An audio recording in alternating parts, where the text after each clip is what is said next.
Hello, sweet honeybees.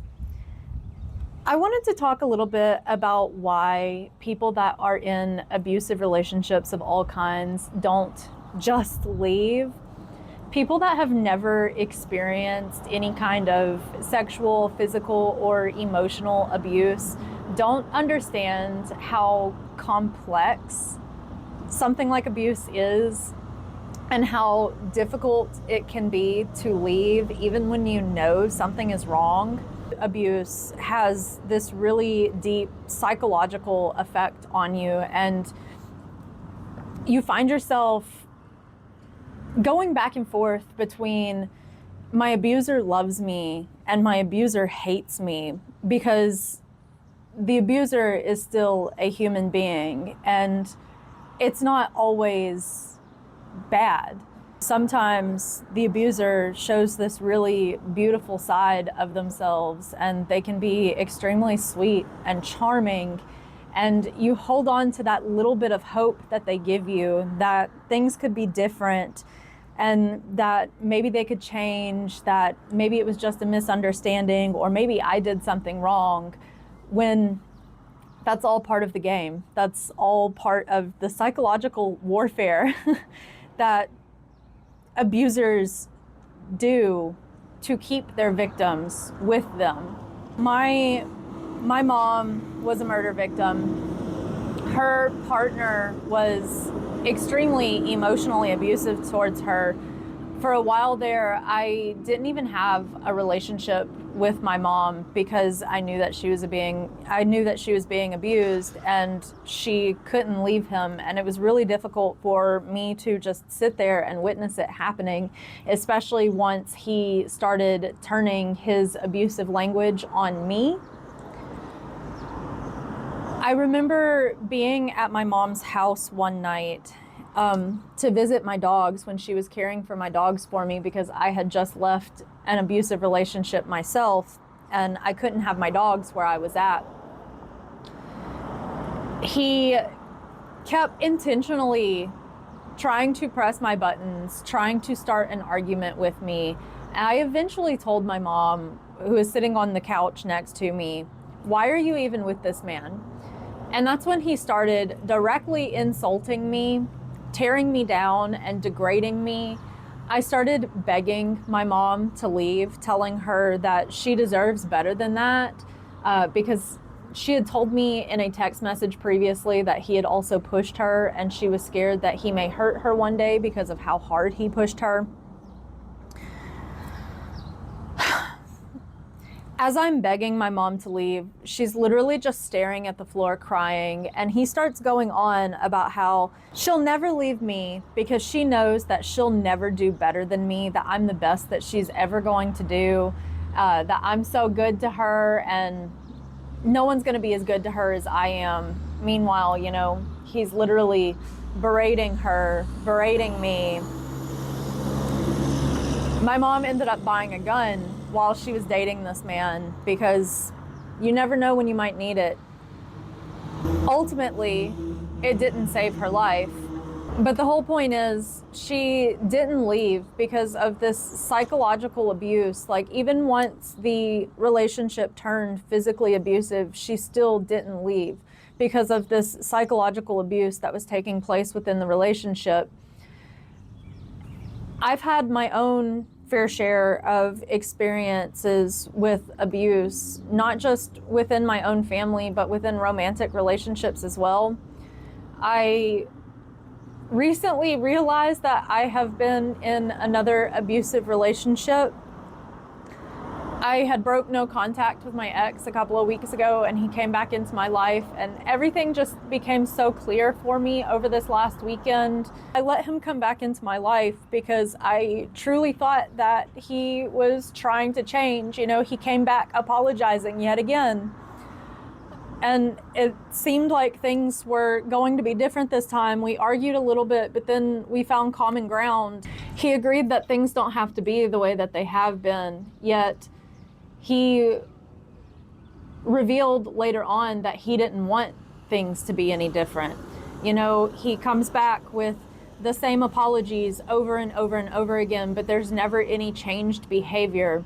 Meanwhile, I've been speaking with a therapist. I have really been putting in work to better myself and understand myself better. And I've been blaming myself all this time. Meanwhile, he tried dating someone else, just looking for another supply because I wasn't in his life anymore, instead of actually getting to the root cause of his issues.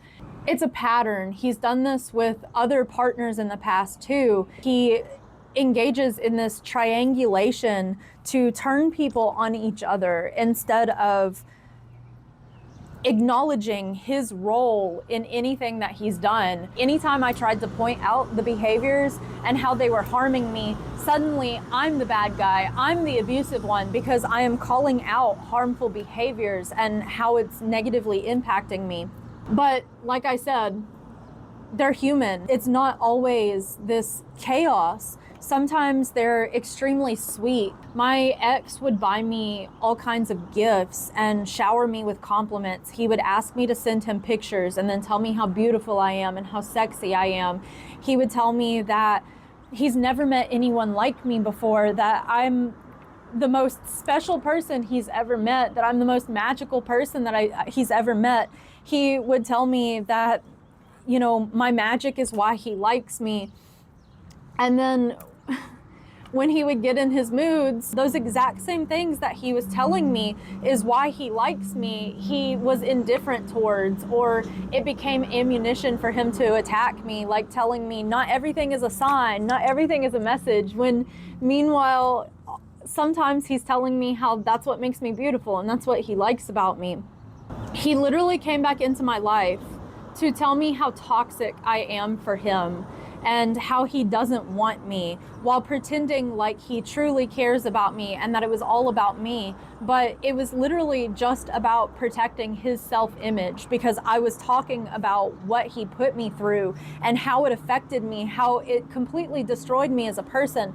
I loved myself until I found that relationship. And I started hating myself again when I was in that relationship. I even got my very first gray hairs while in that relationship. That's another thing, on TikTok not too long ago, there was this thing about women who have been in emotionally abusive relationships, or just any kind of abusive relationship, talking about how these men have drained their energy and sucked the life out of them. And they post pictures of, before and after they've broken up with them, and it's just night and day. The same thing with my mom. My mom aged 20 years while she was in this relationship with this man that was abusing her. She even started having mini strokes while in this relationship with him. Her health got extremely bad, and it's because you're under all of this stress and your nervous system is just completely shot. And you're confused. Here's this person that tells me they love me, but then they're hurting me. They're showing me this beautiful side, but then they're showing me this really ugly side. You start to question not only the person you're with, but you start to question yourself. You start to question your reality.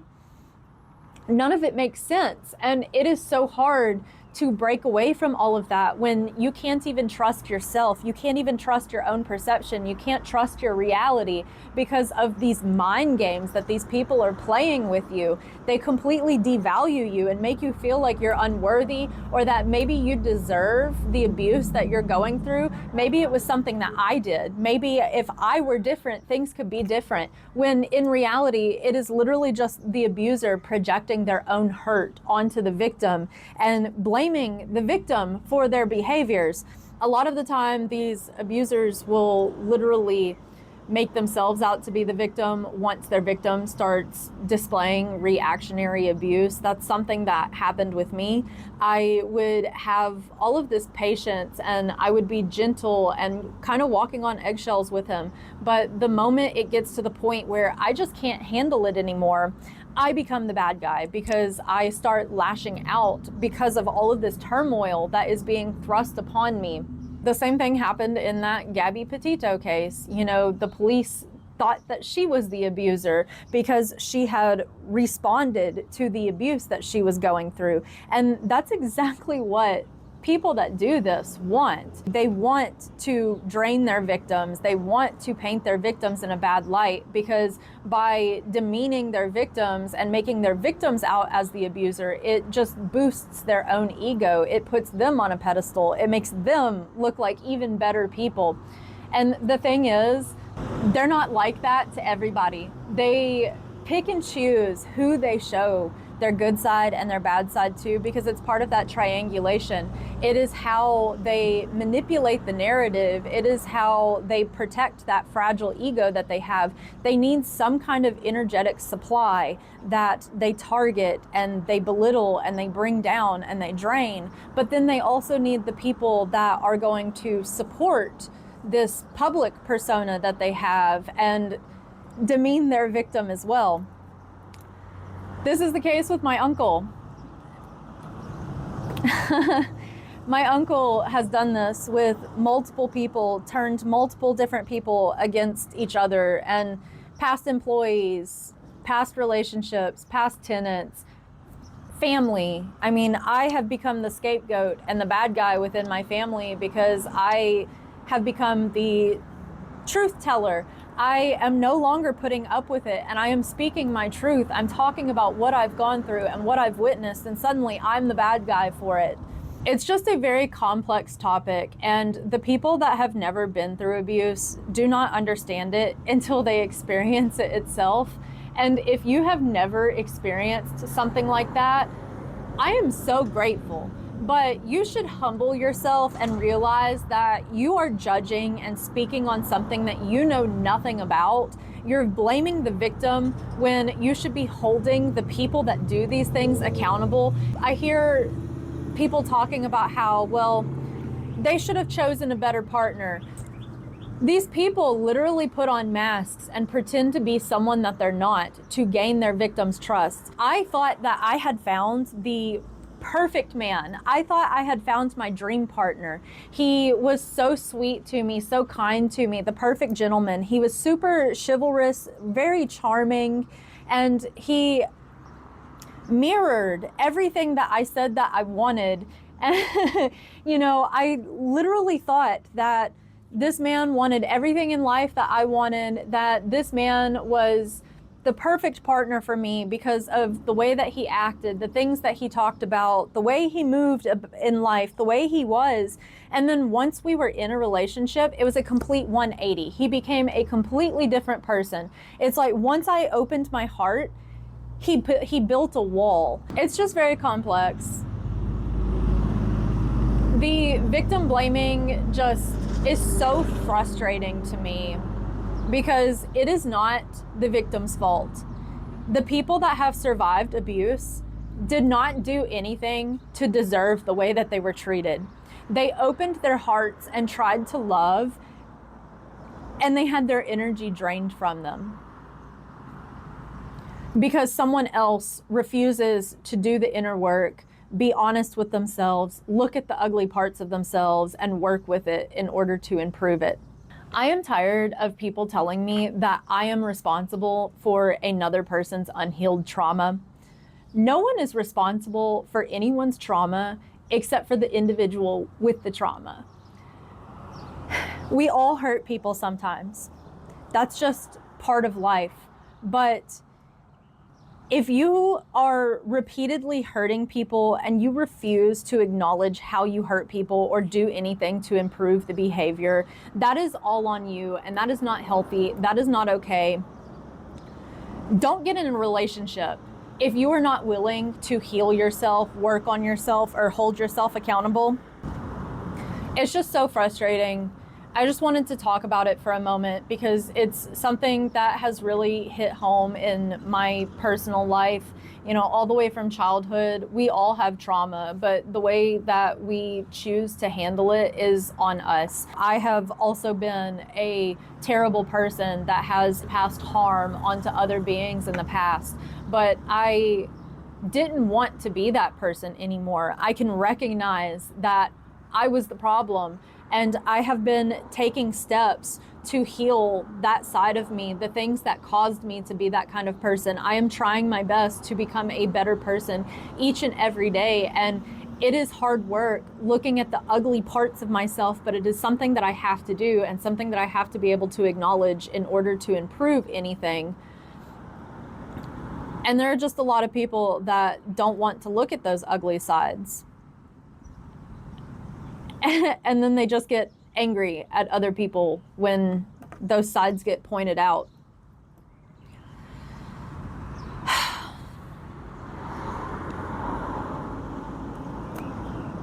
It's just really frustrating.